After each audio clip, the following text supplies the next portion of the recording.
Oh my goodness, this nigga's still talking.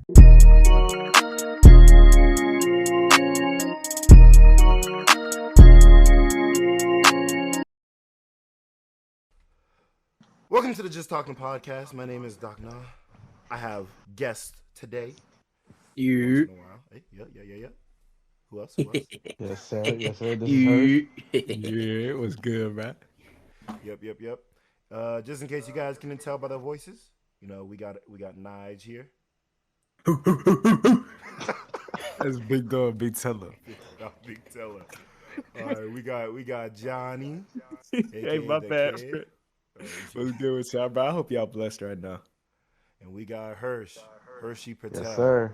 Oh, I appreciate that. Nice introduction, Nana. Yes, sir. And we just gonna talk about a couple of things right now. Our first topic at hand, obviously, the most recent NBA Finals. Real quick, I just want to ask a few things about it. Firstly, how did you guys like watching it? Depending on how it much was the you worst watched. fucking finals I've ever seen. Cap. Not gonna hold you. It was like the most boring finals I've ever seen. Not the 2018 Warriors? That shit was No, bruh. At least that was At least like, they're entertaining. bro. I see what you're saying. Bro, like, because it was KD and LeBron, or it was Yeah. against the Warriors and LeBron type shit. yeah. Like, I'm not only that though. It was like, bro, the whole time everyone knew the Celtics were gonna win. Like the people who said that Maverick had a chance, like they were just like being dumb as fuck. Like I mean the Celtics were like easy favorites. So like I already knew this shit was gonna be like a 4 or 5 game series. Well, like the 2018 series, it was like, damn, like it's LeBron. Like he could do it. He probably won't, but it will be interesting to see. You know what I'm saying? Luka and Kyrie don't got that pedigree yet. So it's like Ain't got that. Well, Kyrie got the order. Kyrie should have had that pedigree. Facts, bro. I think we need to have a discussion about Kyrie. Yeah, I'm tired of these Wait. Wait, I know you love Kyrie, but it's time. It's man. time we have a discussion It's because time. he stunk. Like Okay. that whole No, series. Wait. he stunk. We can have a discussion, but I'm just gonna make sure that we have a discussion amongst like each other versus a discussion among like talking about how the media was portraying Kyrie and Luka. Because I never said they were the Hello. best backcourt. I never said they were the best backcourt. Well, offensively, they probably are the most talented Offensively, backcourt, yeah. like of They all should time. No, they didn't say Yeah. talented. They said the best backcourts of all time. I've heard people say offensively, like Okay. offensively All right. talented. Even if you argue that, but I would still challenge I it. think that's the case. I would understand it if Luka was like going in because they were saying it going into the series. Luka's been hurt like the entire playoffs, so. But the thing is, Luka did his part though. Luka was cooking. Facts. He had Kyrie stunk. 3 games. Kyrie Had 2 games. Luka also was getting boxed by Jaylen Brown a lot of times during the series. and he was still doing it. Kyrie out here taking dumbass sidestep threes. No Bro, disrespect. Kyrie's shot selection was Doing almost his shot selection was almost as bad as Jason Tatum's. I was literally laughing at Jason Tatum the entire series. I won't because of how lie, bro. bad his shit Apparently, was. he shot just as much like Jason Tatum shot just as much sidestep threes as like catch and shoot three. No, he shot more than catch and shoot threes, and he shot just as much as like the pull up threes he took all playoffs. Yeah, and what irks me is like he shoots too hard every time. It's either like I think he took like a practice shot after the whistle blew and he airballed. Yeah. And then his next 2 shots they were too strong. I'm like, yo, this dude is not like there's something wrong. I don't know what it is. It has to be something mechanically. Maybe he's been lifting too much. He is looking kind of swole. Yeah, shit. lifting I too mean- much, man. Shit fucks you up. It ain't a bad thing, but if he's trying to do that, he got to switch his role, play more inside and all that. Not that he I doesn't, mean, he but kind of did do that. A little bit, I yeah. mean, he was definitely inside. Yeah. Okay. I got a lot of defending to do for people, but even that, like his shot selection was definitely. I can't. What But I I will agree with say- Kyrie's shot selection also being bad. However, there's reasons for that. But you guys may continue. Both of them, yeah. Now, getting into Jaylen Brown. Now, you know my take on Jaylen Brown, what it's always been. Of course. But That's player. you know, it's funny because I like I was telling you the other day, I was labeled as that I was glazing Jaylen Brown, and I was like, this makes no sense because I've always been critical of Jaylen Brown, but he played a far better series than Jason Tatum. And I think a lot of people who said it was getting close for the Finals MVP just doesn't make sense because you can't discredit the first 2 bad games that Tatum had. And I don't care what people say about, oh, he had the stats, he had the rebounds, assists. I'm like, dude, he still shot like 30%, 25, and he was taking over 20 shots. It's pretty bad, in my opinion. Who, Tatum? Tatum, yeah. Yeah, he shot. I think he shot 31% from the field that series. Yeah, so that's why I think like Jaylen Brown had an overall much better series. He might have averaged like 1 less point or something, but way more efficient, just better in general to me.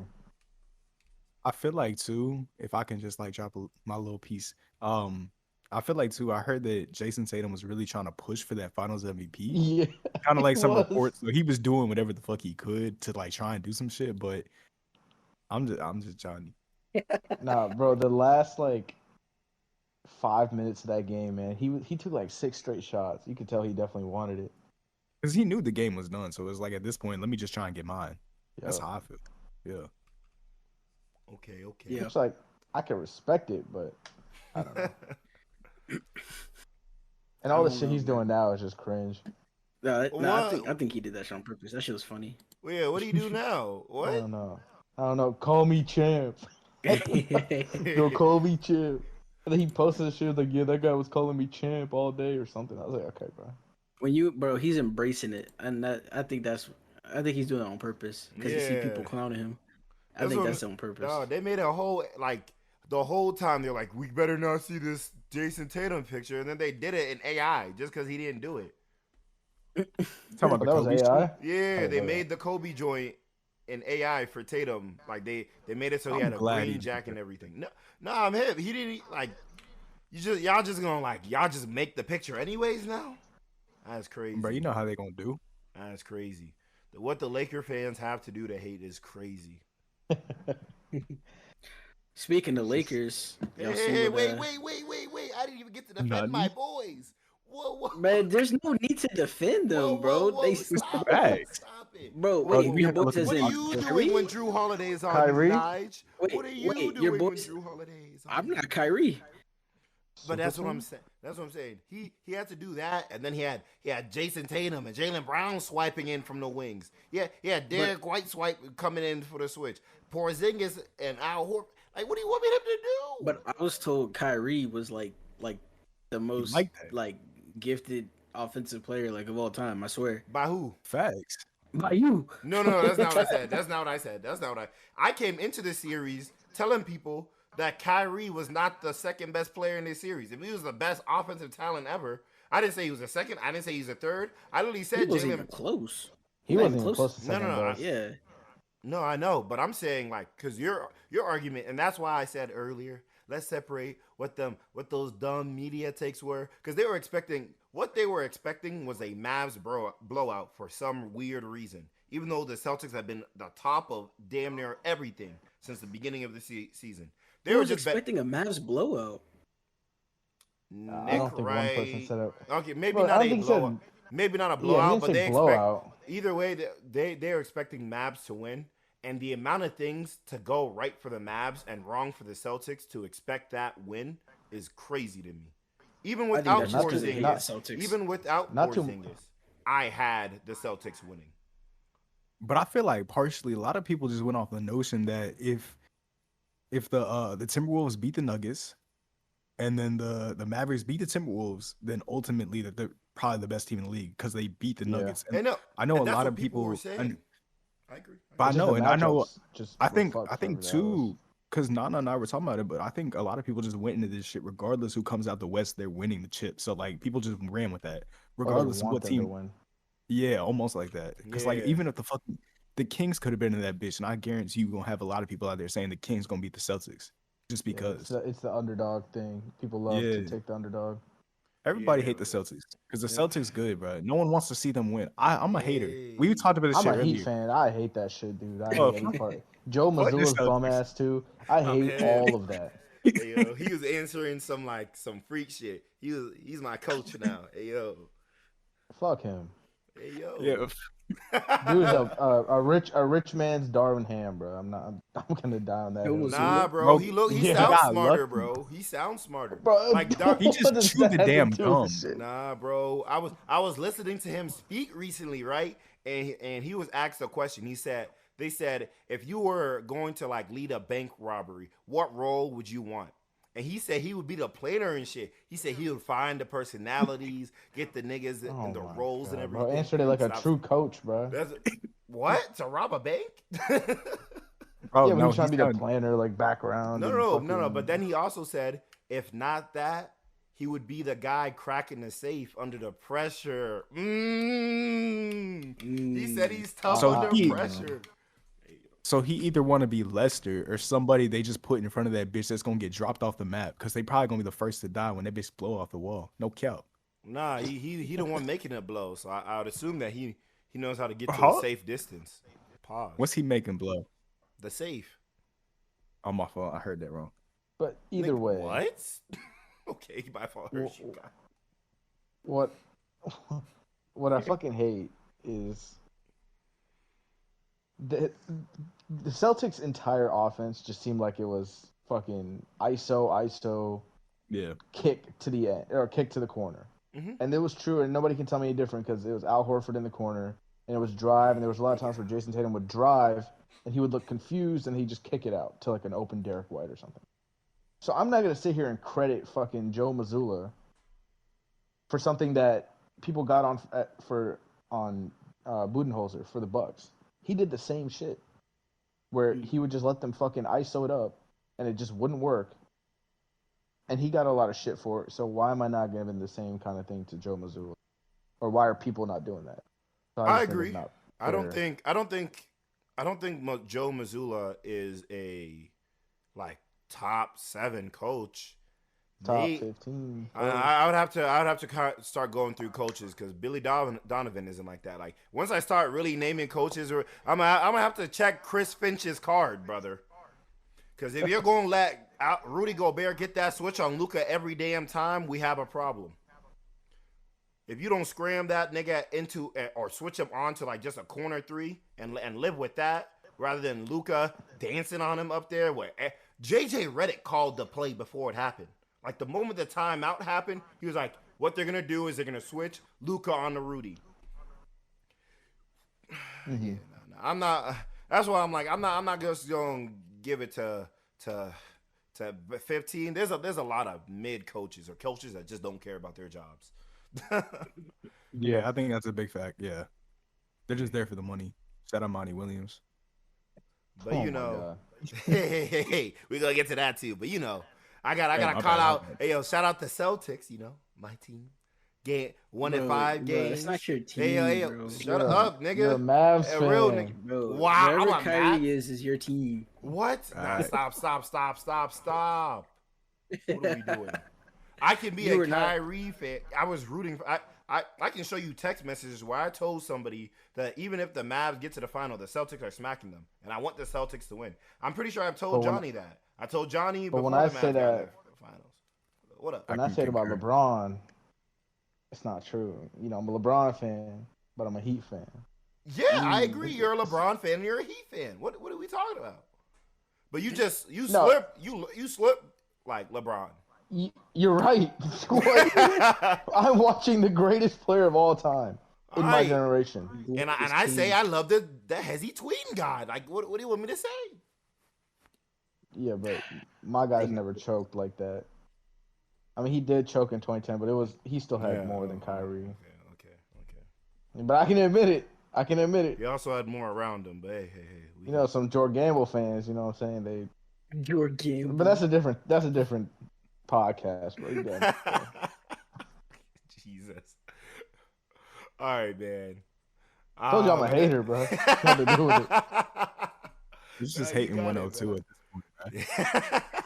That's what I'm saying, man. And I do want to still congratulate the Mavs because, to be fair, I didn't have them get into the finals. I had the Max Western Conference Finals as a team. You didn't think they were going to beat the Timberwolves? I didn't think they were going to beat I didn't think they were going to beat OKC, and I thought the Timberwolves were going to lose to the Nuggets. So I didn't have like even Nuggets again. Yeah, that's what I'm saying. Everybody mostly chose the Nuggets to get out the West. Yeah. After that, I had OKC as my pick. I don't know what everybody else had. Hell no, definitely not OKC. I didn't know how healthy. I had the Nuggets. Yeah, I didn't Nuggets know how. and Mavs. Or actually, no, I had Nuggets first, then I had Lakers after that. Yeah, I had then they Nuggets. matched up against each other. Yeah. I had Nuggets, I had OKC, and then I had Mavs, but Mavs was just my dark horse picks that I wanted to win.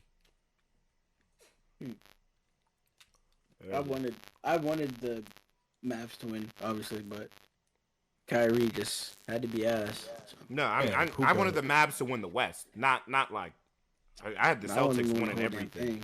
Yeah, I wanted the Celtics to run through.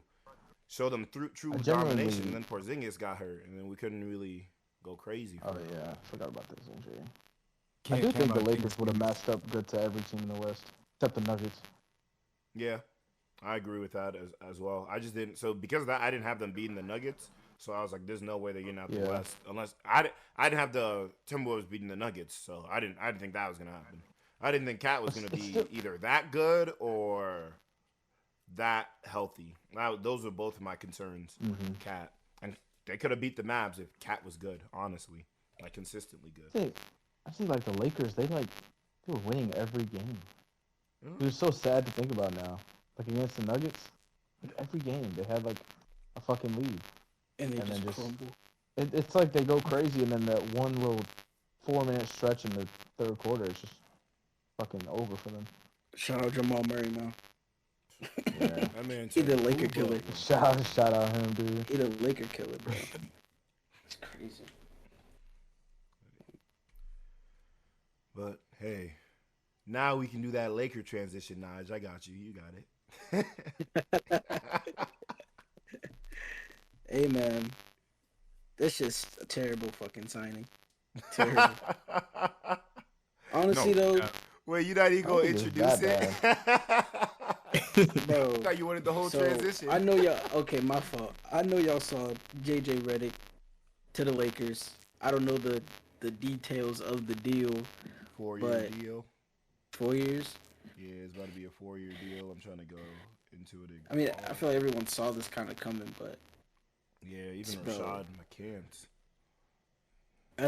I mean, honestly, bro, it's like the hardest coaching job, like probably in the league, really. Yeah, it is.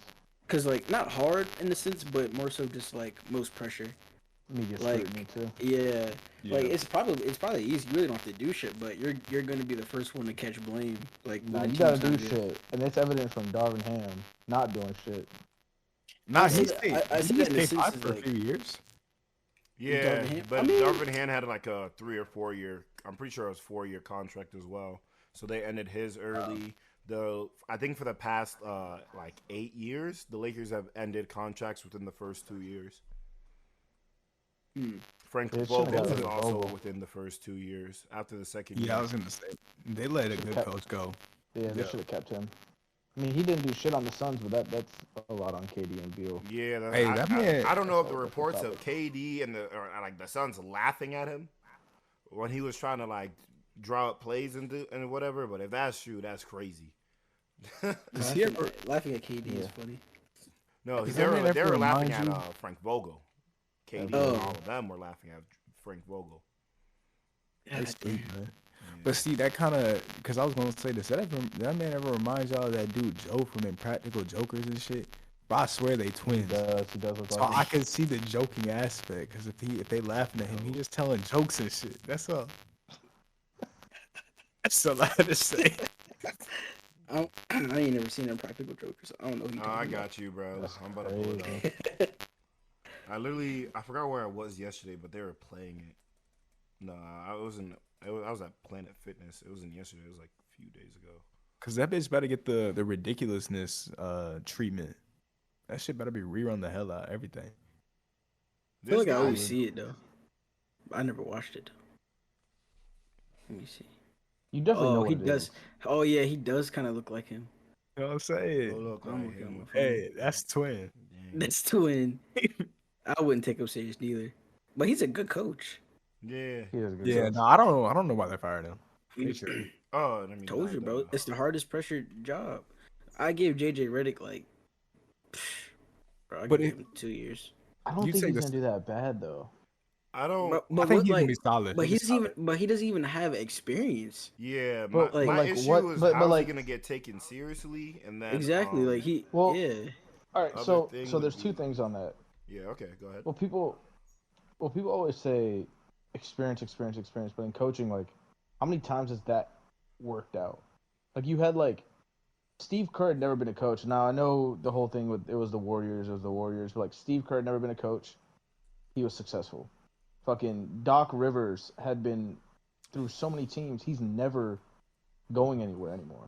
Like, how much does experience? I mean, experience matters, but like, I don't think it's the end all of. I mean, I don't think that's a great determining a good example. coach. Yeah, Steve Kerr kind of got gifted. No, I know. I'll challenge that's the why I Steve said. Kerr thing a little bit, in the sense of where he was just gifted. He still had to come up with the overall system, because Mark Jackson was still using Curry as like a point guard to an extent. There was like one or two off-ball plays that he ran for like Clay and Steph, like one of the elevator screens where he just had two people step like into a screen and then like close the elevator. Someone would run through and then they close the gap between the two people. Then whoever it was, Clay or Steph, they would shoot over it. But I don't know if that's like he did anything inventive. I'll give Steve Kerr that he recognized the talent that he had and he made probably the best system he could. Yeah, and that's why I said like it's not really like the biggest or best example, but like even like Coach Spo, in Miami, like they don't like he was like he came up from like the pipeline, but he didn't have like any like long-term coaching experience. Like it wasn't like crazy. For sure. My question about those is that, like, because even Steve Kerr had like general manager experience to an extent. That's what I was getting ready to ask. So like, are you completely like different thing? Okay, yeah, I can hear that, but at least he understands the inner workings of a team and like the building around it. So he knew like the pieces that would probably work best if I want to do this system. But I think he's right. But at least even past that, do you like feel like that's not more of a rarity thing, like versus other first time coaches? Like where have you like Chauncey Billups is it Chauncey that was in Portland for a little bit? Yeah. Is he still there? Yeah. What about all those? Even Darvin Ham was at least an assistant coach somewhere, but even then, like what is your term of evaluating whether or not even though it's his first time, he might still be good? I mean, I think for me personally, the person I think about is Jason Kidd, because I think his first head coaching job was back with the Bucks in like 2015. Yep. He got fired. He got shit. He got fired too.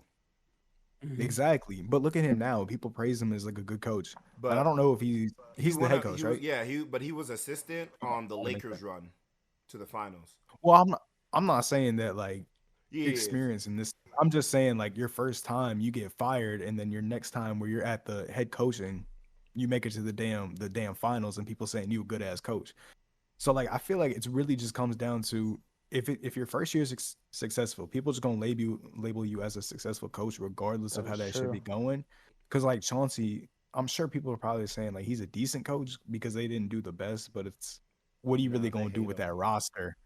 But like, what you supposed to do with that roster, bro? They don't like his aggressive of like Monty. Defense. Yeah, they don't like his aggressive defense. They say that he has at least definitely when he first got hired and Dame was still there, he was saying that they would be too aggressive in the defense. But they don't have a good backline defender. They had Nurkic at that time, and then now Time Lord. At the same time, they're the second overall pick that they picked up had the worst plus minus in NBA history. I think it was plus -64, bro. So like 100%.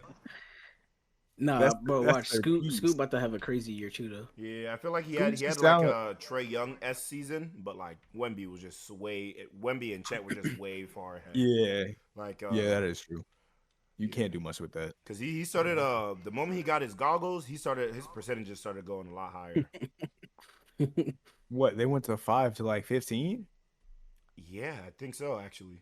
I think in the like last part, he's scoring probably around 15. Yeah. Oh, I thought you were talking about field goal percentage. I was about to say like 5% to 15. Yeah, Damn, that's Tatum numbers. Hey, yo. Tatum shot 23% from 3, not 15. Jesus Christ. Oh, my God. Not too much. But that's 8 more.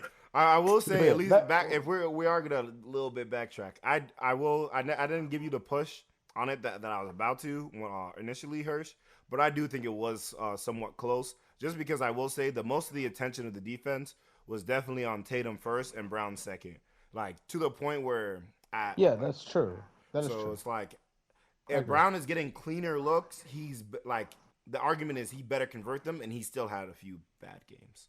So, But like the biggest strife with Tatum was shot selection rather than like 100%. shots. It's like even if you're getting clamped or if you're getting double teamed, like make the right play. And that's what he did game 2. Well, I thought game 2 was probably his best he did. game in that sort of respect.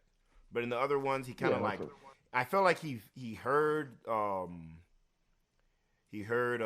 the Jason Kidd statement about and then because after he heard that statement, you could tell he was kind of going for his shot. Like his numbers, his shooting attempts started going a little bit up, but it wasn't crazy.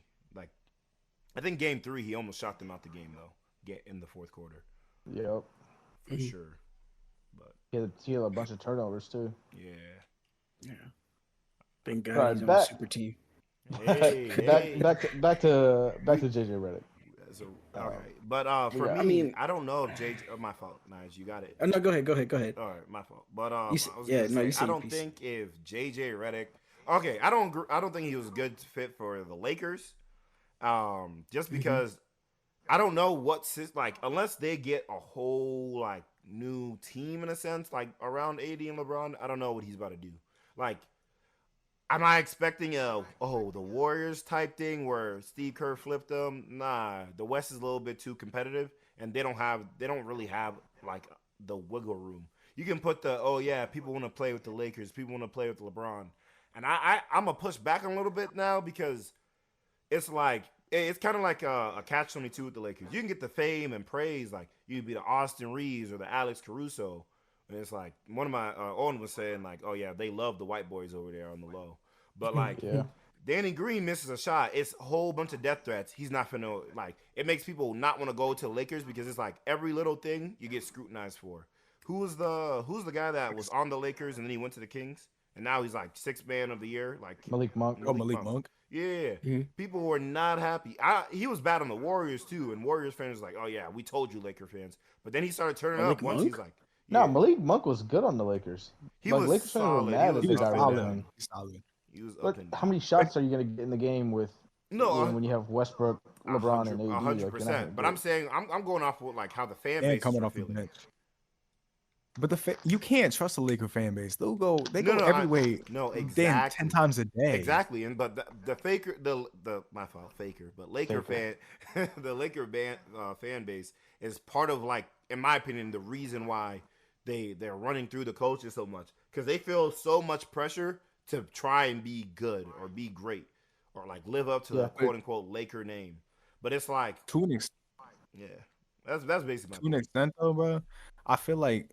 Yes, that is Laker fandom, but that's like what we see. We see this shit on social media, but like labeling all of Lakers like that. And I'm not saying a lot of Lakers fans probably aren't like that because I know they'd be delusional. Talking about we about to sign Caitlin Clark next year or some shit like that, just because. But bullshit. Yeah, but I feel like some of the older Laker fans, I don't want to label them and say like they are like that, but it's just like because Twitter, you could see, I could go down and say, bro, fuck the Lakers, whatever, or like shit like that, and I look like you know what I'm saying. 100%. I'm more saying how like the ownership is reacting to it rather than like just the fans purely. Because I feel like the ownership does like such a or what would be your argument for the like almost egregious random changes that they do?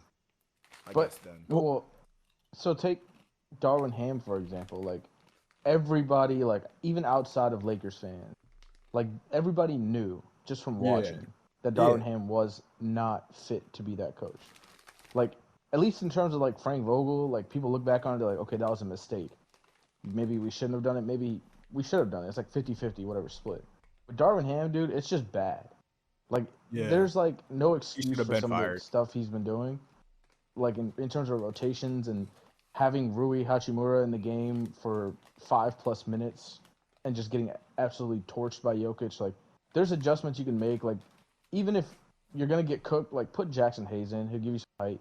Like those kind of things, not using your challenge when you have nothing to use, like those kind of things play into like how like Lakers fans are like, okay, this is fucking bad. Like at first, okay, it might be good, like we're winning some games. Like it took like last season, like it took like the LeBron game tire against the Grizzlies for them to advance. Like they probably were going to lose that series if they don't win that. So like those kind of things line up, but like in terms of rotations and adjustments, like he's just not good. Whereas I think other Lakers coaches did better. Yeah. Okay, you try to get in here a little bit, Nigel. What do you think? As far as like the JJ Redick hire? Yeah, overall versus even the front office and how it kind of fits into it. I mean, all right. I think from a chemistry standpoint, it could work. I mean, like obviously him and LeBron got their thing going. I can't imagine him coming out and being like this mastermind out the gate. Like we don't know. I mean, we won't know because we just don't know how we haven't seen him in any like coaching or like management position. Like all the coaches y'all have mentioned before, like they had some sort of like assistant coaching experience or something, or like position coach experience. So at least they were like, able to like help in that regard. But JJ Redick is literally just a retired basketball player. Like that's like saying like fucking. He coaches his kids. Does he actually? Yeah. Like they're his kids' team? Yeah, kids' team. But like that, Yeah. it's still not the worst thing in the world to have a fresh coach. Like in my opinion, I just don't like. It's not the worst. It makes it harder. It makes it harder to game plan against you. So I'm not going to sit here and act like it's going to be the worst thing for the Lakers. It might not be the best thing. But the thing is like LeBron is bro. So okay, that's the other obviously thing. like LeBron was probably gonna leave if JJ Redick didn't sign there. But I guess this means he's staying. But like LeBron's also like almost done. Like this man's not getting any younger. So it's like the window to win is like now. I don't think they win with JJ Redick as like a first or second year coach because like the regular season's one thing, but like once it gets to the playoff time, as we've seen, like the coaching experience matters. Like I've literally seen and watched coaches lose games because of like inexperience, like not making the right rotations or subs, not making the right timeouts, and ruining the team's momentum. Like that comes with experience more than just like being a great basketball mind and drawing plays. So I mean, like it could work, but like I don't think it's enough to make them like a championship team like we need, like they should be, especially with like LeBron getting older. Like, yeah, but how much do you think they're planning for like post LeBron? I don't think they are. Like, if they are, they're doing a terrible job. Like, I don't know. Not gaining. Well, who would you? It's hard to plan for post LeBron when LeBron's still there, because then the argument is, why don't we do everything since LeBron's still here? Like to the point where they're new, like every new pick, they're trying to hold on to like that current pick that they have, like way in the future, like 3-4 years in the future from now. But people are saying trade it now and then try and get like a new piece, because like I agree with Nigel. I don't think JJ Redick is the needle mover, but I don't know if there is a coach that's a needle mover. So if you're telling me JJ Redick is gonna get more than 2 years, I'm cool with it. My question is, how long you think he's gonna finish all 4 years of his contract and possibly get a new one? The chances are probably no. Then is it a worth hire for him? But think about it like this. That's like every coach that joins like a questionable situation. Like in this, would you rather have like Doc Rivers or like a Monty Williams on the Lakers, or would you rather have to an extent Monty? Like but it would mean Monty would have to care. If you're telling me it's the Monty that was at Detroit, no. The Monty that was there the first 2 years with the Suns, yes. But well, okay. So this is gonna play into what I'm talking about the Lakers, but Monty's experience, right? So if I never thought Monty was like a crazy good coach. I think he was good, put in a good position on the Suns, and then he left to the Pistons, and he just didn't do anything. Cool. And now you can label that as don't caring. You can label that as some people will say he just wasn't that good at making adjustments. That's what I think. But now you take that and you push it onto like the Lakers. it's going to be the same exact thing. Like, none of these coaches are probably going to make it to 4 years.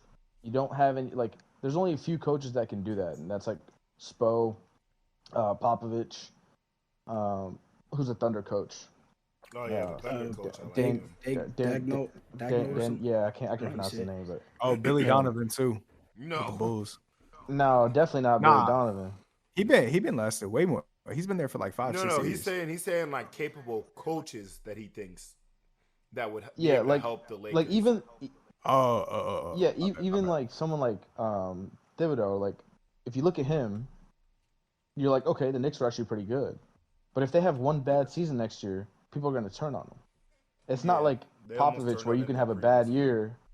Yeah, and it's not like Popovich or Spo where if like Miami had a bad year, I'm not going to be like, oh, fucking fire Spoelstra. He's not doing anything. Like, because I know what he's capable of. Or like I know he's an established coach. Like there's going to be nobody you can hire in that Lakers position that you can for certain say they're going to go for more than 4 years. So it's like, why not take a risk on somebody new, somebody different than what you've been doing, and just try it out. If you already have that chemistry built in, it could help. It can only help. Now, if you look into like the playoffs or if they even get there, the Lakers, regular season Lakers, if they even get there, we'll see what he does. We'll see if he makes the adjustments. We know he has a smart mind for basketball, so who knows? But that's another thing too. Like, so we know he's got the smart mind. Like, well, anyone can be like a smart mind, like sitting behind like a microphone, right? But like, it's gonna be like real when he's like actually on the court. So like that's another thing. Like, I think he's gonna be tested like in the moment. Like, it's not like something you can just talk about. Like, I don't know how to explain it, but it's like it's like the pressure, like being there. It's like planning for a presentation and then doing your presentation. It's gonna be everybody still stutters. It's gonna be growing pains for sure. Like, I think when the season starts, it's gonna be a few weeks of him like not knowing what the hell he's doing. That's what it's gonna look like. But I mean, he does have the greatest player of all time. He has a really talented Anthony Davis, so they're gonna make up for any like coaching flaws that he might have to begin with. But you're gonna notice like JJ Redick doesn't like look like he knows what he's doing. And then like probably towards the end of the season, we're like, okay, the team looks really good. Like they're running great plays, yada yada yada. But then, like I said, like I think playoff time comes where like coaching matters like most. I think it's where we're gonna see the inexperience. I don't think it's like a terrible hire. I don't think it's a good hire. I don't think it's a great hire just for the Lakers. Just because, like, why try to experiment when you need to go out and get a coach that has a winning pedigree? Like, I thought the dude from Connecticut would have been like the push they needed to actually win a chip. Because Hurley was good, but how much can you pay him? Because he said if they would have, he even said it. He was like, if they would have offered me more money, I would have taken it.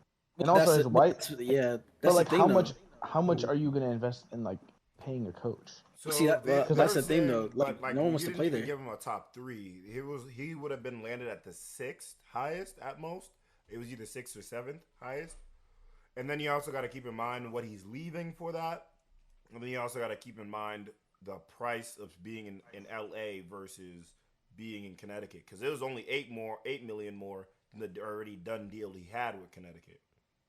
Bro, but when you're talking millions, it doesn't matter as much. No, but in LA where you have a higher state income tax, you're moving all your stuff. Bro. You have to find a new place. With millions, if you getting 70. Yeah, but like millions make a difference there. Well, it's not. I'm not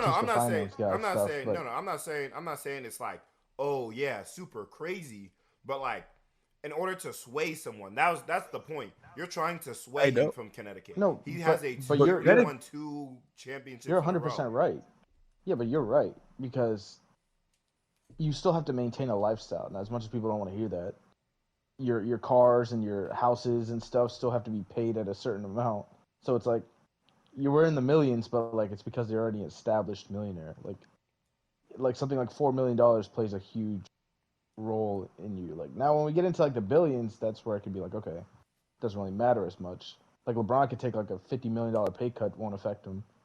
But like a coach, like that can still be a lot. Yeah, because he still has to like pay for his family at home, so he's not gonna sell his house or anything. So he probably doesn't have a real LA home. He might have a beach house, he might have something like that, but he's gonna have to actually invest into creating something in LA because they're trying to hire him for 6 years as well. It was not gonna be a, and you can make the argument, oh yeah, how long would they have let him stay versus JJ obviously and all that. But at least the idea of his hire was that he was like for sure going to stay to help the young people.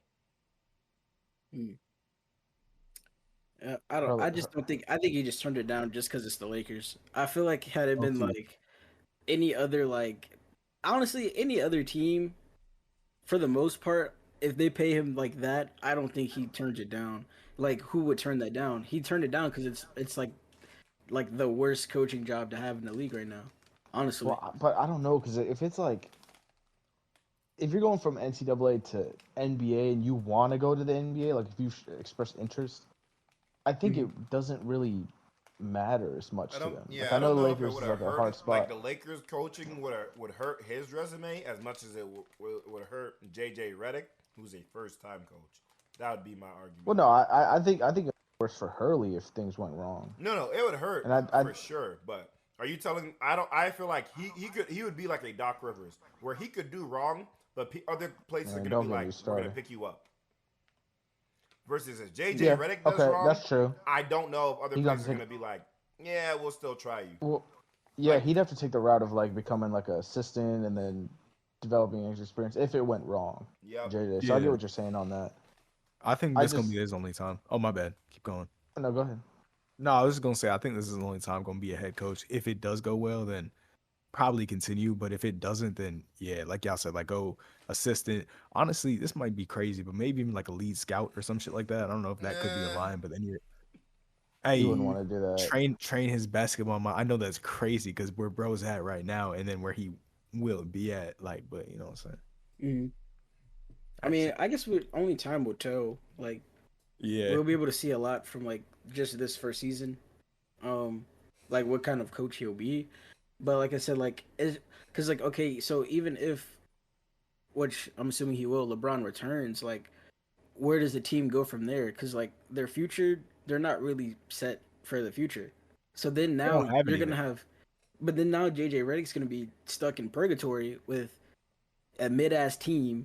And then it's like, then he gets fired, and then it's what, like, and I feel like it's just like, I don't know. I just don't feel like it's just a great hire. It's just too many like variables going on. Like, LeBron's getting old. We don't know what the fuck's gonna happen with Bronny. Like, what if Bronny somehow doesn't go to the Lakers? Then does LeBron leave?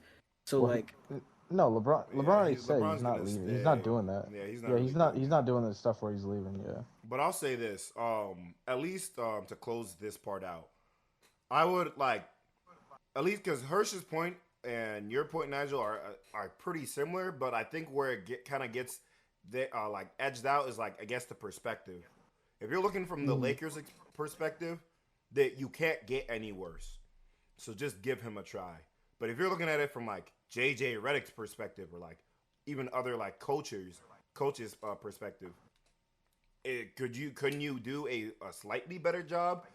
Would there be a coach that is like slightly a step higher that you could have went for? Possibly.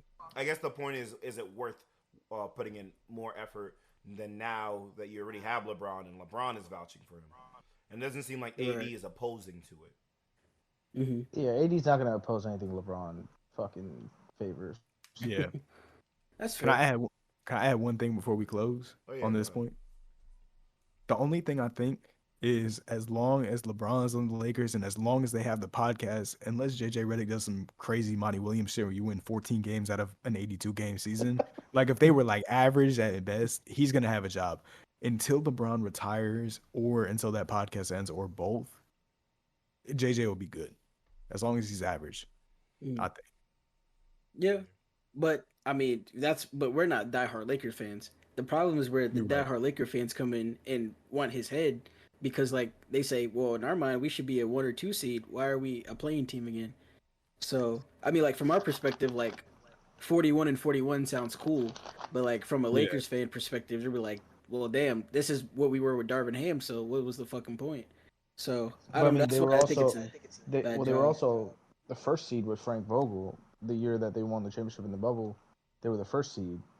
But like, I think for AD and LeBron, it's a player thing more than a coaching thing, where they need to act like every game matters, because then they get into the playoffs and they don't have home court advantage, and then it fucks them, because like having home court advantage is like the best thing you can have in the playoffs, regardless of how good or bad your team is. So I think it's more of a player than a coach thing. If they took it more and they were like, okay, we need to win every regular season game, then they would just, they'd be fine. But it's not. I don't think that's a coach thing. I think it's more personnel. Right. We'll see. It'll definitely be interesting. It'll be interesting to see how the Lakers team pans out. Okay. Agreed. Yep. No kizzy. All right. Let's go to the residents over at OKC, or the Bulls, but I don't want to go into that hell right now.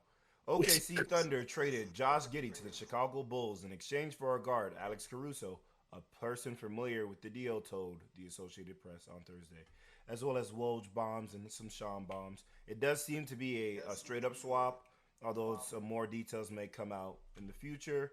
However, we can say for sure Josh Giddey's play suffered throughout this season, even in the playoffs and through multiple key pivotal games. He had to get constantly pulled out because teams were able to not only attack him, but he was not able to make them pay whenever they sagged off on him.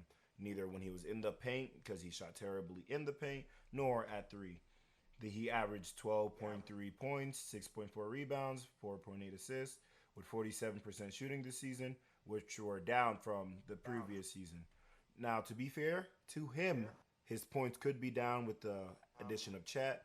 However, in the emergence of Jalen Williams. Yep, in the emergence. So I'll take lead on that. So numbers, the way you can skew numbers is unbelievable in the NBA, and like the narratives people create, because a lot of that, like, sure, the defense you can use as an argument, like, okay, if his defense was bad, they were basically game planning against him, that's one thing.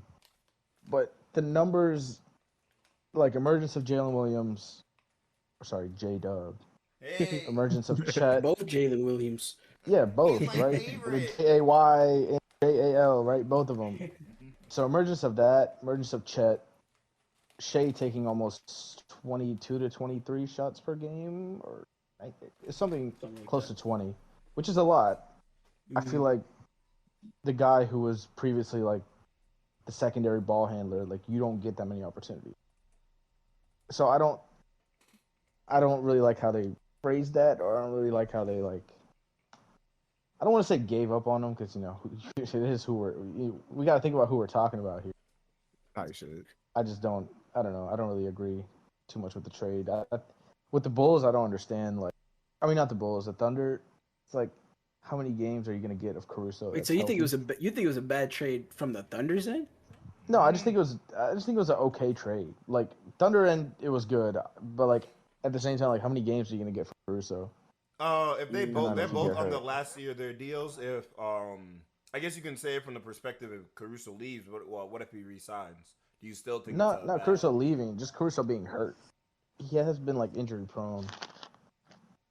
I can see that. I think for me, well, first off, before anything else, I gotta give a shout out to a Nij bomb, because he's the one that let us all know about this shit. None of us thought this bitch was even factual at first, you know what I'm saying? So shout out Nij for the drop. Shout out to Woj for the drop. Fuck Woj. Team Shams. Team Shams. Hey, I can respect Team Shams. I feel it. But I think it was a solid trade from the Thunder side. It's like Hersh was saying too, you kind of let some bad laundry out that bitch, get rid of that shit, and then bring in someone who's like I'm not gonna say, I want to say a solid defender. I don't know how his notion is around the league, but definitely someone who you can. Yeah, I swear he's solid. Goated defender. Okay. Top 5, maybe even top 3. I'm glad we all think that. He's basically like a white Drew Holiday. Yeah, that's what I was thinking, but I didn't want to label him a certain way in case I was wrong. But okay, yeah, so like a goated ass defender, which I'm not gonna say they were slacking on, but when you look at Shea and you look at J-Dub, because I'm imagining, well, no, I guess Alex Caruso plays shooting guard now, so that backcourt, defense and offense, I think before they were just lacking the defense side. I mean, they definitely had it inside with Chet, but now they have a guard defense. It's gonna be kind of Dortcher chamber too. But Lou Dort stay in foul trouble. Nah, don't sleep on the Dortcher chamber. Don't sleep on, bro. He stay in foul trouble. Now you got two. Hey, so you got to back up. The Celtics model, man.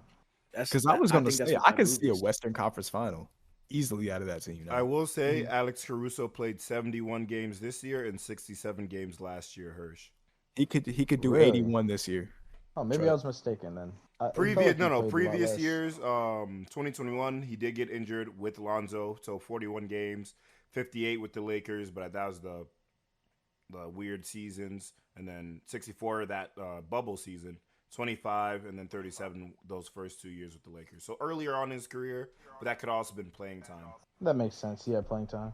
Okay, so I retract my statement. Appreciate you checking the numbers on that. I could have swore he was a little bit more injury prone, but guess not.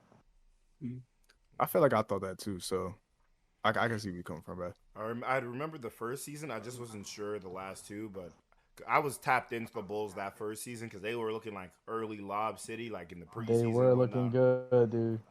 Yeah, I was watching their preseason games. I was like, oh my gosh, Vucevic caught a lob. But yeah, now they are rough.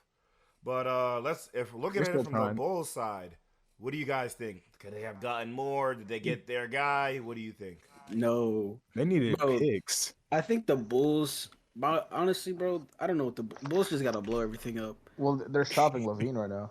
They need to. Yeah, they need to blow everything up. I don't think already called about him. That was like a 5 hour earlier. I say they need to blow this whole thing up and build around Kobe White, because what they got going right now is just, I mean, I feel like they've just been in the same place for like the last 10 years. Yeah. I don't know. It's just not working. I think it's a bad trade for the Bulls. I mean, I guess to get rid of a expiring contract, because he says he's got one more year left. But yeah, Josh Giddey also has one more year. I think the expectations is to, or at least they told people that he still has all-star potential. So the expectation was to re-sign Josh Giddey. I think they just didn't want to pay Caruso. So this is their sign of them starting to just blow this whole thing up. You know, because maybe they just let Giddey walk and then they trade Levine, maybe move DeRozan. But yeah, I mean, honestly, it doesn't really move the needle in the good direction for the Bulls. So, but I think the Thunder. I think it's a good trade for the Thunder. So. Yeah, every team's in cycles though too. So hopefully they blow it up. If teams refuse to rebuild, 99% of the time it doesn't work out unless you're the Heat. The Heat is the 0.01% where you don't have a full rebuild. But I think every team will have that low point, and I think the Bulls. Yeah, I was gonna say you brought up a good point though about the Thunder getting Caruso. They trying to be like the Celtics. I mean, I think that's the model. Is just get a bunch of guards and wings that can guard. Yeah, just high quality role players. Yeah. Well, I was actually talking about but you're right. I was actually talking about the. Funny enough, Kyrie's numbers are similar against the OKC that they were against the Celtics. But besides that, my point was just compared to the Celtics. Yeah, in the Celtics series and the OKC series, he shot and scored about the same amount of points. I believe it. Dortcher chamber. But Lou Dort was probably mostly on Luka, but Luka was mostly cooking him. But they also got what's his name? Who's that guy? Casey Wallace. He's also a good defender. Oh, he is a good defender. But my point is that the Celtics didn't really need to rebuild, but we rebuilt through the Nets technically. But hey, yeah. Oh, with the trade. Yeah. Danny Ainge just on crazy because I don't know what's going on, bro. What's really scary is that the Celtics are literally about to be good for the next 10 years. Repeat. I don't know about repeat. Hey. I don't know about repeat. The East about to be healthy next year. I don't know. We were winning through them all year. Were they hurt all year? You know what's crazy? I was just talking with my dad about this, and I was saying, bro, we're taking LeBron for granted because motherfuckers thought it was easy to go back to back to back to the finals. It's not easy, bro. 10 years, dude. 10 straight years, we'll never see that again. The Celtics, I mean, yeah, they got a good shot at getting back there, But will they win? Probably not. We'll see. It's a whole new season, man. They need Tatum to be Tatum and not Tatum Ty. I'll tell you that. Nah, even still, you He's just still don't young. have like the same. He's still young. Yeah. Yeah, you're young, but can you do it 10 straight years? Can your body hold no, up? I mean, no. Yeah. I'm not. Yeah. I don't think anybody here has Tatum in their top 5. No one. Man, I don't got him in my top 10. But beginning of the year, I feel like that was a very common take. Not Tatum was like for top me. 5, if not top I 3. still added because Embiid, Jokic, and Giannis are still top 3. Then I was like, I had Steph Curry and Luka to fill out. But even then, I was arguing AD or LeBron and even KD a little bit. Shit, I had Shea over Tatum this year. Okay. This year, yeah. Yeah, I feel like that was like a top, like beginning of the season consensus. Like Tatum was top 5. Coming in. Yeah, coming in. Coming in, yeah. he was like the 5th spot was like open for interpretation. I heard people saying KD. It should have been. If AD's not in the top 5, I don't know what to fucking say. Yeah, I also heard AD because people are like, well, AD is technically more valuable than LeBron in various instances. So it was like, yeah, at times, yeah. I think the sad thing about it, like I love AD, top 5 players right now, but it's sad that even though we all wanted, or everybody wanted AD to be like that number 1 guy, it still had to be LeBron in so many moments. Yeah, and that's my thing about AD. I don't know if he's gonna be able to, like, the closest to a number 1 was 2020, and it hasn't. Well, I mean, this postseason he was crazy good. He was good, like, but he didn't feel necessarily like a number 1 option. That was more of what I was saying. It felt like LeBron still needed to be the number 1 option. Like it felt like you needed AD to keep you in the game, but LeBron to finish. And maybe that was part of the reason why they were doing badly, because for some reason they didn't give it to AD at the end. But they didn't. That was the problem, I think. Because are you talking about specific series? Like the Nuggets series? I mean, the Nuggets series is the only series they played this year. Oh, I thought you were talking. I didn't know if you're talking about just the whole regular season. I mean, yeah, to an extent, even the AD, regular season. But I feel like there were certain games that he took serious, like the Bucks game and whatnot, where he was. But it was like it was more of like the fewer. Like he averaged 20, but you didn't like the 2019-2020 season. You would see like consistent 40, like not consistent, but you would see him drop 40 points more often. Wait, from AD? In 2019 to 2020, you don't think he dropped 40 points more often? No, I don't know though, because this season it seemed like he was going off like almost every game, and his like rebound numbers. His rebounds and everything, like as a regular center. But I was saying like at least as a option that looked like he could be number 1. But maybe that's just me. Oh, gotcha. Like he looked more. He was obviously more explosive back then. It felt like he had more meaningful plays back then, to an extent. Even like watching him catch a lob from LeBron back then, it was both of them in there in a prime to an extent. Like being able to see that, him constantly running the floor and being able to do that. Even like the shots, like the 3-pointers, his mid range was a little bit more consistent. Now it feels like he's just more of an inside presence. And he can't continuously get that off. Like he can get himself going for a certain part of a game if he does that. But at least throughout the regular season, I didn't see it from like start to end. Defensively, from start to end. But offensively, I would challenge that. I mean, I guess I can see what you're saying. I mean, the only thing I could say to counterpoint that is, I think it kind of goes into what you're saying because they're not in their prime anymore. But like injuries, because I know AD's kind of dealt with that a lot and definitely probably has hindered some of his explosiveness that you may have saw like on the Pelicans or in the beginning of the Lakers time. But I mean, as a whole, I do feel it what you're saying too, because the Lakers did kind of look like sluggish at times, and it like there's no like, I don't know the right word, but I guess like just passion or drive with it.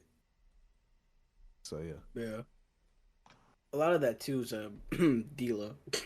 D'Lo fucking. He's either Darvin Ham too, but D'Lo also was like there were times where like he had the team going. Like there were games D'Lo literally just took over, But like when D'Lo's not hitting, bro, it like ruins the whole vibe. It's like you hot when you hot, but like you just shooting at this point. You on that Dion Waiters shit. And to add on to your point about like 2019-20, it's like think about who was on the teams during then, like who could like push the pace, who can like Rondo, move the ball down. Alex Caruso, I agree. Yeah, so like a lot of like, I mean Rondo's older, but like he's also like very up tempo. But like Caruso, up tempo player, young, and like this year, like they had their young guys, but like they weren't really like critical pieces. So it's like less of like pushing the ball, less like Showtime Lakers. Oh yeah, for sure. And I agree to like the point, like system, who they have around them, and that could 100% be the point or the case. I'm just saying it looks different right now, and I was saying it could be a copious amount of reasons. That's why I was saying it could be LeBron still is doing that. D'Lo not actually presenting a good spacing. Austin Reeves. People were telling me he was going to be great. I thought he was going to look a lot better too. Did not feel like he showed up consistently. There's a lot of issues with the Lakers, but let's. Well, I think that has to play with like D'Lo being in too. Oh yeah, for sure. But do you think they should trade D'Lo? Like, what's the better option? No. I don't think there's a better option. It just depends on what Reeves thinks, because like if you have D'Lo, LeBron, and AD, it's like the Giddey situation. It's like how much are you going to be able to get? Like how many shots and opportunities are you going to be able to get being Austin Reeves? So like you can't put the ball in Austin Reeves' hands all the time. Like it's just not going to work. There's better players for that. So numbers obviously won't look as good, just like Josh Giddey's situation, where Josh Giddey's kind of like a similar player in terms of like playmaking and stuff. But I'm not gonna lie, I really think they should have used. They didn't use Austin Reeves enough to me. Yeah, that was like awesome. there were times where like he was like ruined relegated a lot of to games like, though. He did what? There were a lot of games where he just like ruined like, a lot of. He's just missing shots. I think that's just because he didn't get his rhythm though. Like I feel like there was just too many times where like he relegated to sitting in the corner rather than like initiating the offense. Like because like I think D'Lo said it, like when you're in like that 2-man game, like you're in a rhythm. I feel like he just didn't have that rhythm. Like so that's why he's like there were some games he stunk it up. Cause like I don't know. I feel like for the most part I'd prefer Austin Reeves initiating offense over D'Lo, but I guess Darvin Ham saw different. So maybe that's why he's not a coach. Darvin Ham was all over. To be fair, there was moments in the season where he benched Austin Reeves. There was a moment in the season where he benched D'Lo. There was a moment in the season where he benched both of them. Actually, that's true. So, I will say did we properly finish the Bulls conversation? I don't know if we gave them enough slack. That is, I think that they should have been able to pull at least a late first round pick from the Thunder. Honestly, people are saying, "Well, what's the value in that?" I'm like, "Yeah, dog. The Thunder are literally known for having the most like picks right now. If I'm not pulling a late first round pick, at least for Alex Caruso, I think that that's malpractice in the GM office. But that's just my opinion in that. Tight shit. Because it's like, especially with Alex Caruso, what they were offered throughout the year and they chose to stay with him, nah. They could have gotten a first round pick for sure earlier. It's with all the picks they got too, yeah. They definitely could have. So, shout out Sam Preston. Yeah, he just like Brad Stevens, bro. Yeah, that's what I'm saying. They working. Hey, yo, that's why Al Horford like there and Boston. He didn't fuck with. He didn't fuck with the 76ers. If only my GM could get to working. Yeah, what you mean? He's working. He's working on getting other teams championships. Because y'all wanted to fucking pay Jordan Poole, bro. I'm not mad at that, honestly. I'm not too mad. The point was tanking. Everybody knew he was going to be like great. No one knew who's not Nigel. Nah, bro. Nigel thought he was going to put on a shield, right? But he didn't think the team was. Hear me out, though. Towards the end of the season, this man actually. Bro, it's like Tatum in the fourth quarter, bro. He's just chucking. Wait. What did you have the Wizards doing this season? Like, did you think they were going to make the play? Wizards. No, not the Wizards. I just thought Jordan Poole was going to have a crazy year, which, I mean, obviously he didn't. But he still averaged like 18, right? Yeah, he averaged 17. That's shooting percentage. He's probably shooting like 35%. He shot He shot 41 from the field, 33 from Damn. 3. 41 from the field is not terrible. That's not terrible. That's pretty bad. That's okay. bad. That's damn. That's For a person with that much volume. That's not bad. Yeah, it's just below league average. But like league average is not what? League average is like 55. Nah, well, let me check real quick. Didn't league average like 45? I thought it was like 45, honestly. Yeah. Even then. I mean, there was a lot of games where he was shooting like 6 for 24 and like 4 for 19. It's the volume. Like, I think when you consider the volume, like 41% from the field is not bad from him. I don't know. Let me see. How much from 3 though? 47.4 is the current average. Last year it was 47.5 or 47. Yeah, 47.5%. So right now this year is 47.4. Basically the same thing. And how? I'm gonna look how Jordan Poole did. I gotta check stats. I thought he said Jordan Poole was 41%. Now I will say, like, most of that is due to like the first half of the season, but I feel like after the All-Star break, this man was actually hooping. Like, there were games where he was like ass, okay, cool, but like he went kind of crazy after the All-Star break. Like, he just went low 3 key. for 15 against the Pistons. Bro, that's one game. You're looking at one game. What did he do the game before that? Tell me, because I'm looking at it right now. What did he do the game before that? Right now. We not talking about that one. Dude, he almost got 40. What are you talking about? I'm looking at it right now. But listen, man, I can see it. I can see the vision. Listen, man, I see the vision. I see the future. If we nail this draft pick, even though this draft is ass, but there's one guy we need, and that's Alexander Sarr. If we somehow get this guy, I think we set up. Y'all got the first pick? We got the second pick. All right, since we're in the draft, what do you? I'm not a draft guy. I will say that now. I usually just I look at the draft, go through it a little bit, and then I pick what player I might follow or whatnot. Maybe I wait until even after the draft to do that. But what do you guys think about the drafts, the lack of coverage for the drafts, kind of your situations, especially since we have 2 people who are going to be drafting pretty high in the lottery. Hold up, let me.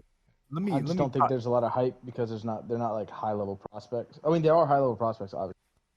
Otherwise, they wouldn't be like lottery. I think it's just because they're not. I don't think there's like a freakish, like, the last time every time there's hype around a draft, there's like a freakish Wembanyama, freakish Zion, but I just don't see it in this. Like, even like Ja Morant when he went, that draft was like freakishly athletic. Like, this one, like, the top player is like a foreign player that doesn't have like crazy athleticism. I just don't think it's like American media is like, oh, okay, we got something here. Yeah. I think too a big portion of it is now that college ball is kind of dead. It's not dead, but it's dead to the extent where it's like its hype is always gonna be there because now that Wembanyama came in, did his shit, popped his shit, all that, it's kind of, I don't know. Since Zion is, no one's talked about that bitch. You could be something crazy, but probably someone somewhere else is getting better coverage because they had a crazy hoop mixtape go off on Instagram and now they're popping and shit like that. Yeah. And then now it's kind of spread everywhere, which I feel like is a good thing, but also to an extent could be a bad thing. Because I feel like you could look at it in the same way people do with music, is now shit's oversaturated. I'm not saying oversaturated is bad, but it's now you just gotta more competition. You just gotta step your shit up. You gotta pop your shit a little bit more. And I think you could do some shit for some real. But am I allowed to pop my shit for a second too? Yeah, go ahead. Resident Piston fan. I just got to say, bro. First things first, fuck the NBA, and they could suck every single thing on me because this is the bullshit I got with them, bro. What? Go on, King. This is the bullshit I got with him. First season, 3 years ago, we get the 5th overall pick. I'm not sweating. Shit happens. We weren't the worst team, I don't think. I think the Wizards were the worst team. Imagine. Couldn't be me. Anyway. Wait, out east? He's saying that time. In general. But, you know, we got a cool Jaden Ivey. I'm not sure. Next year, the worst team in the league. In a way. In 2021? Oh, 21. Yeah, I thought it was y'all. I don't think so. Maybe y'all, or maybe the Spurs or some shit like that. I don't think it was. I think we won 30 games or some shit like that. So I don't think it was us. But Next season though, not this past season. I'm sorry. Next season, 2022 now, right? Win 17 games. I'm like, all right, cool. Get it. Wait, Johnny. Okay, it was the Rockets, but you guys were actually second worst. Crazy. 2020 to 2021 season, the Rockets won 17 games. You guys won 20. Hey. Yeah, we were a playoff 2021 team, to 2022. Maybe if that was the one you were talking about, Pistons won 23.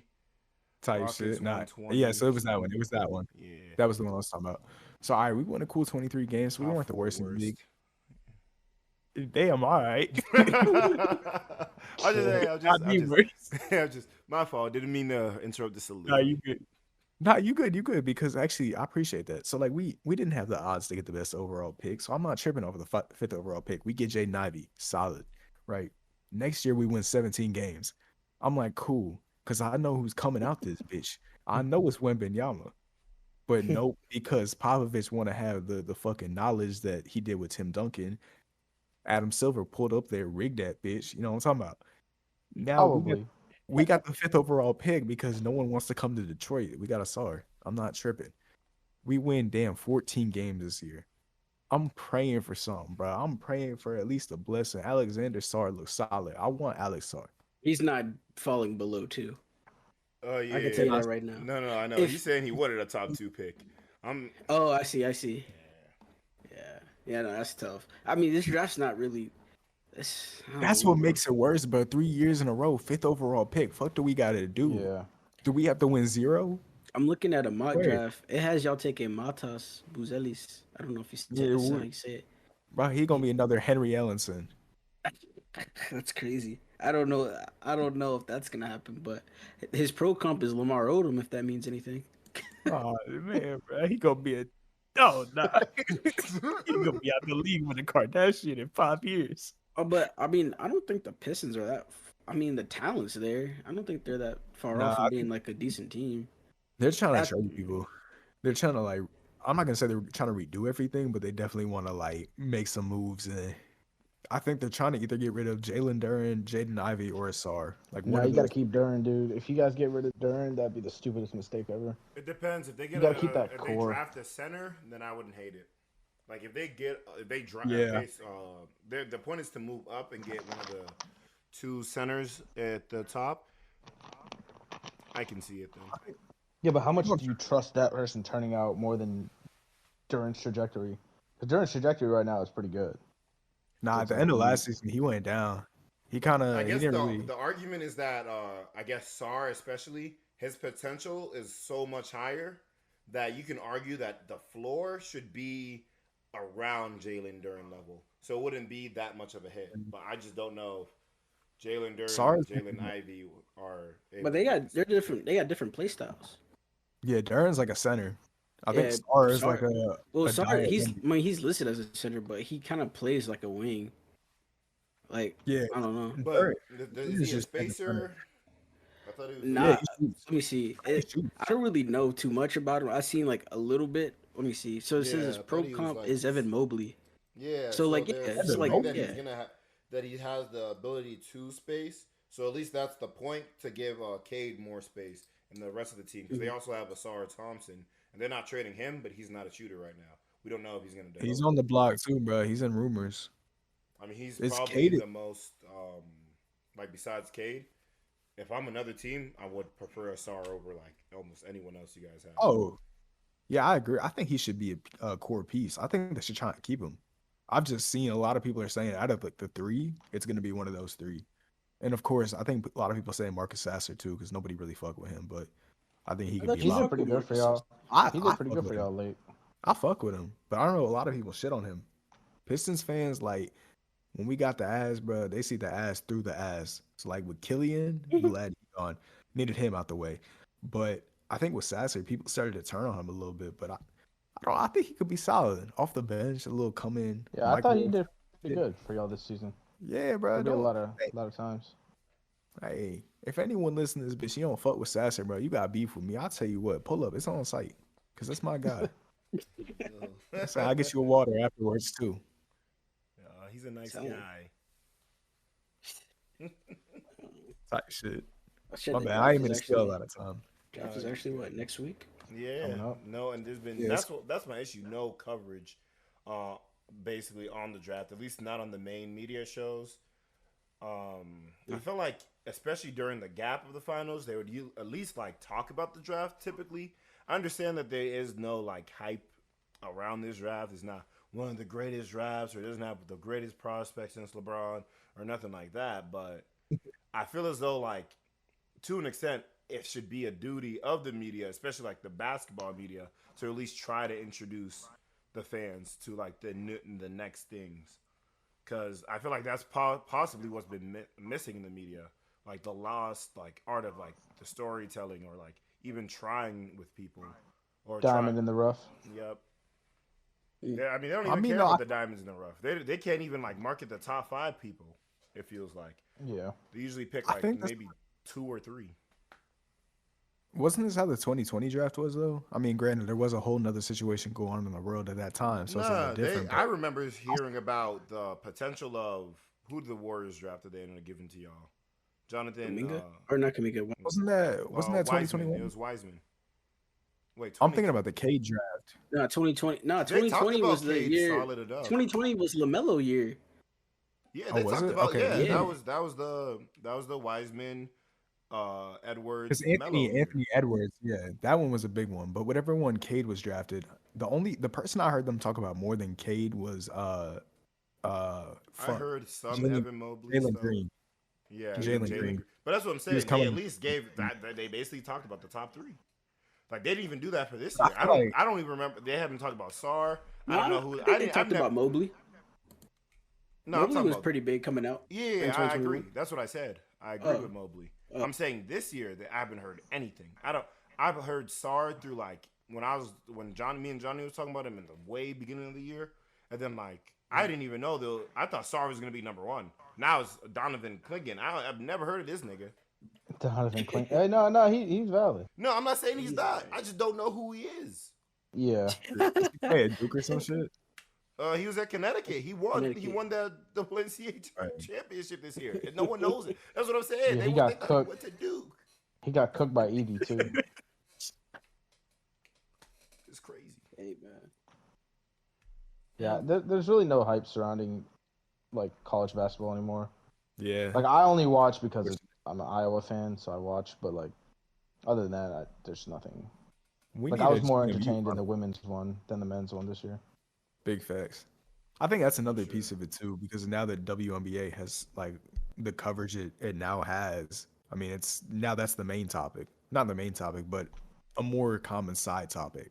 And I feel like where the draft was before is now where the WNBA topic because WNBA is going on right now. So yeah, and shit been popping off. Shout out Caitlin Brink though. Get better. Well soon. Shout out her. Michael Jordan.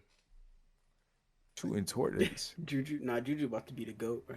She about to be the Michael Jordan of this generation. I've relax. I've been saying it, bro. I've been saying that these niggas, the WNBA was stuck in the 70s back then, bro. And now it seems like they finally moving up. We finally seeing these guys. We all know who that's because of. Yeah. Angel Reese. As long as we can agree on what if you remember, I was talking about like them getting better in general, Hersh. Remember that one time? Yeah, no. And then I was trying to find that one girl who I was saying dribbles like Kyrie Irving. Oh yeah. No, I remember. That's what I'm saying. Like I've been a little bit more tapped in. I've been saying that they've been leveling up in general.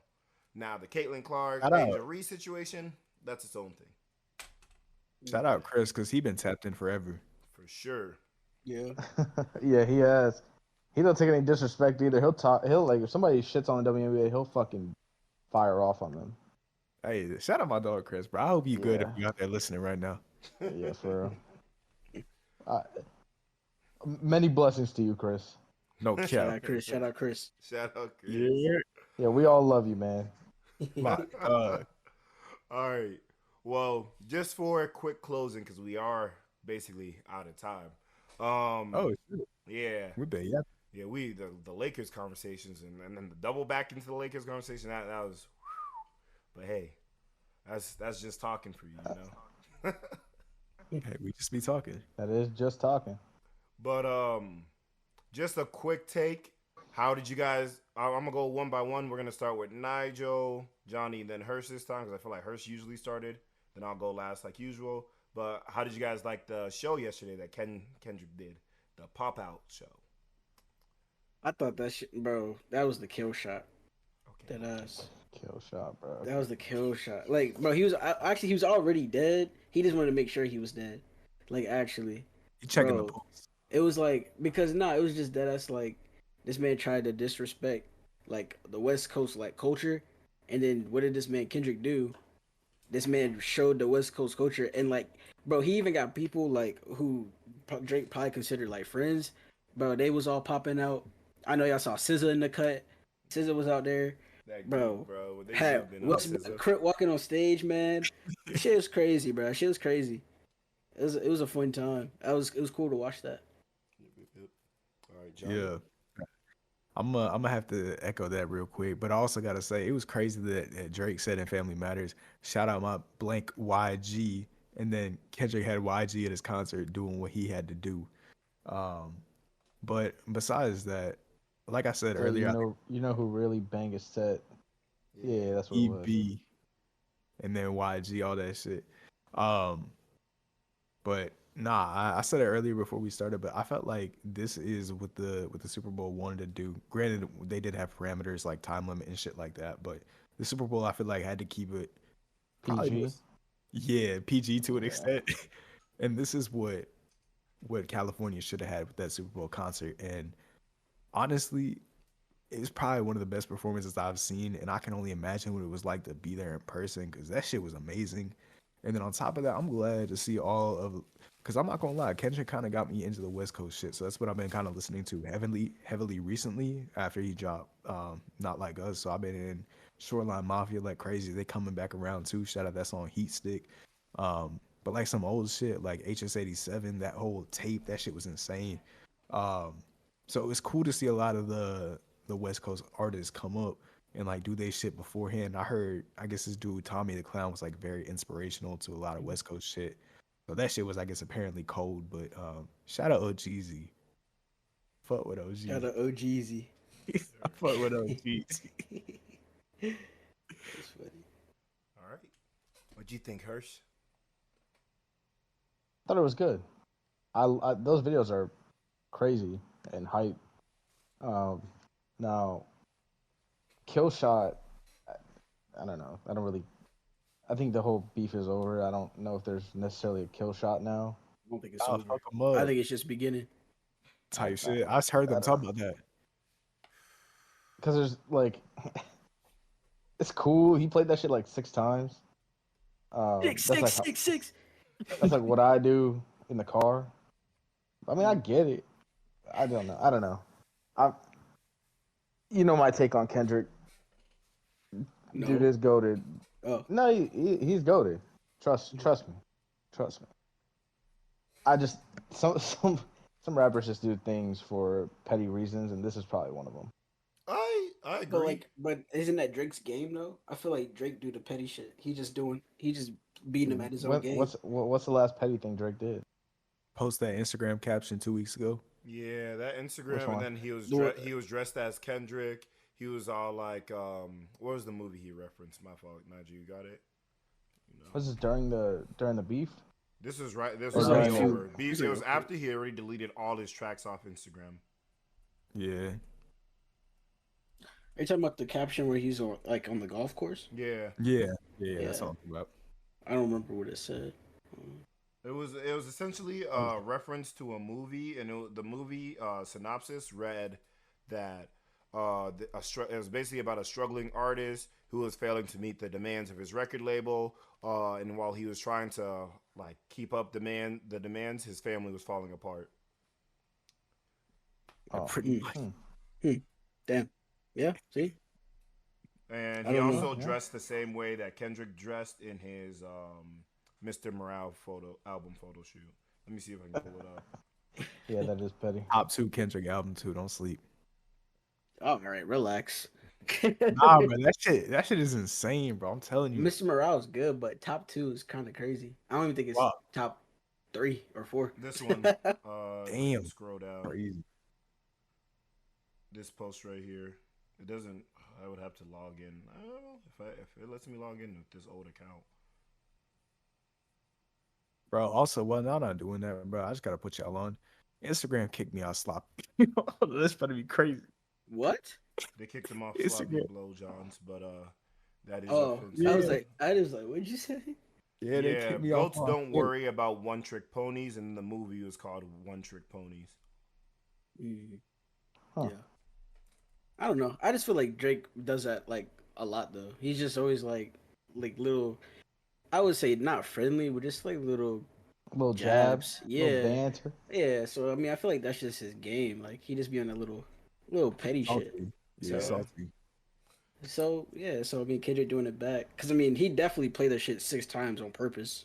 I don't think that was like an accident. Yeah, I won't lie. I thought it was 5 at first, because that's what someone on Twitter had made the tweet, and they were like, Drake's ghostwriter is about to be like, you played that shit 5 times because you were afraid of the 6. But that would have been a bar. Well, so I saw 5, because there was a post. It was like Kendrick performs it 5 times, and then in the comments everybody was like, "Nah, it was 6." Yeah, he did one more at the 6. end. But then I think in the end the last it one was it was instrumental only probably played. Yeah, he just played like the outro. Because I wasn't counting. I know he did at least 3. Yeah, I was driving to work at the same time, like by the end of it. So. Oh shit. Yeah. It's multitasking.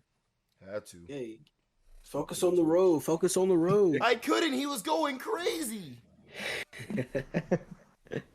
The crowd that he had out there was crazy though. Oh, sorry, go ahead. Oh no, my fault. I was just gonna get my quick take off. It was probably the best like concert / festival-esque set of performances I'd ever seen. I've been to Dreamville once. I haven't been to Coachella or anything else but I've watched some of them. But like I've never, like from start to finish, a lot of the like even the people in the beginning I recognize, like Rucci, G Perico. I've listened. Like that's what I'm saying. Dom Kennedy. I listened to a lot of those people. So even when they were saying like, "Oh yeah, they put the bad performances out," I liked them.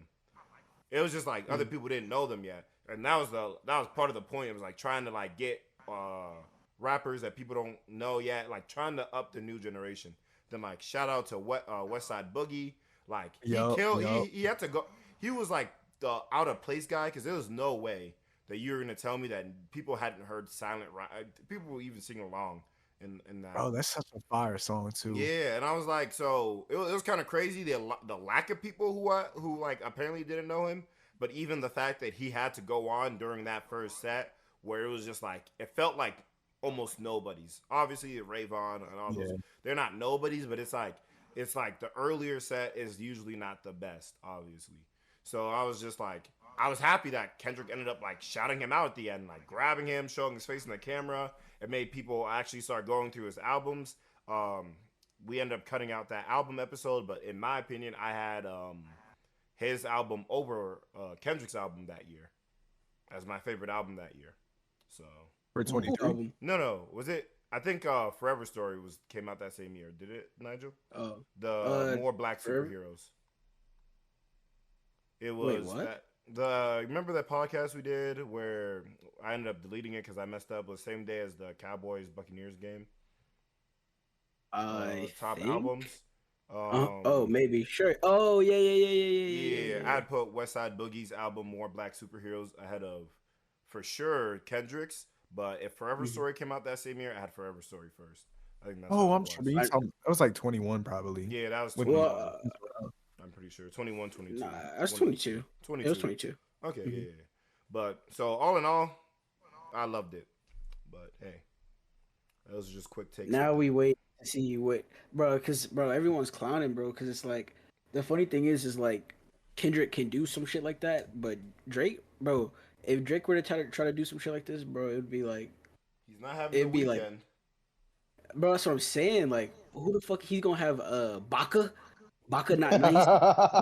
Baka got a weird case. Why is he got a weird case? Hey, bro, come on, like who the party at the party players? Like who the fuck he gonna have on there? Like, I mean, he could get party next door. He could get but like nobody cares like that much about party no more. Exactly, that's what I'm saying. You get like most people who join OVO, they fucking die out. Like I fucking love Roy Woods. Like Roy Woods is fucking goated to me. But like Roy Woods doesn't make music like that anymore. Like most of his stuff that I like is just older stuff. Right. Like he makes it now, but like it's just not good. I think what happens to OVO is they get held down, and like they just can't like they don't flourish. Yeah, I'm so glad the Weeknd didn't join that shit. It would have been fucking horrible. But I want y'all to keep that same energy when you see headlining and walking out at OVO Fest. Smiley coming out and killing Smiley. Because who's the female singer that they have? I think she dropped an album recently. Caribou? Bro, the thick joint, bro. She with Sharon Smith, I think. I haven't heard her stuff yet, but I was like, bro, I swear it's pretty good. So. She's just eye candy, bro. Oh damn! I don't even think her music. Nah, what's her name? Fuck. It's not Sharon. I'll pull up her name and then we're gonna have to close. Drake. Hey, Naomi Sharon. That's her name. Naomi Sharon. Yeah, bro. She just some thick joint, bro. She not even like that. Her music not even like that. So. Hey, no. Before we close out, can I pop my shit one more time? All right, but you gotta be quick. I'll be quick. So, because I told Nana I deleted Twitter, but I folded last night. I downloaded it for like 2 hours because I wanted to keep up when that shit was going on. Yeah, no, facts. That's why I had to do it. But I saw, and I need to make a call out, bro, to white people, bro. Y'all need to stop with this shit. Because why the fuck did I see white people walking around in shirts saying they not like us on Juneteenth Kendrick concert, bro? What the fuck are y'all doing? Go home, enjoy this shit from your house, put on a regular ass fit if you're gonna go. Won't be rocking this shit. Y'all making us look bad, bro. Well, wait, real quick. I know you're popping off, but Kendrick does do that fucking dumb shit. Well, it's not really Kendrick. It's more of like the fans, and it's also Kendrick because remember that shit he did with like he brought that white dude on to rap at his show, a white girl, and then he got mad that she said the N-word. I was like, look, I get it. I'm not. Got 2 warnings, bro. You can't keep saying. No, I get it. I understand. But I don't like. Wait, go ahead. There's a new OVO radio happening right now. Oh shit, you dead ass? Okay. All right, let's sign off. At 10. These niggas. Wait, hold on. Fuck's going on? That bitch on Apple Music? I think so. Yo, brethren. I won't lie. I gotta go to work. Oh yeah. Work? I'm gonna wrap this stuff up. Thank you guys for listening to Just Fucking Podcast. If I don't stop these niggas now, we're gonna talk all night. Don't be late to work. No. Yeah, go. All right, man. Thank you guys for coming on. Shout out Johnny. Shout out Hersh. Shout out Nij. We out here, man. Nigga. Yes, sir. Shout out. Just talking, man. Just talking. We out this bitch. Yes, sir. That was the Just Talking Podcast.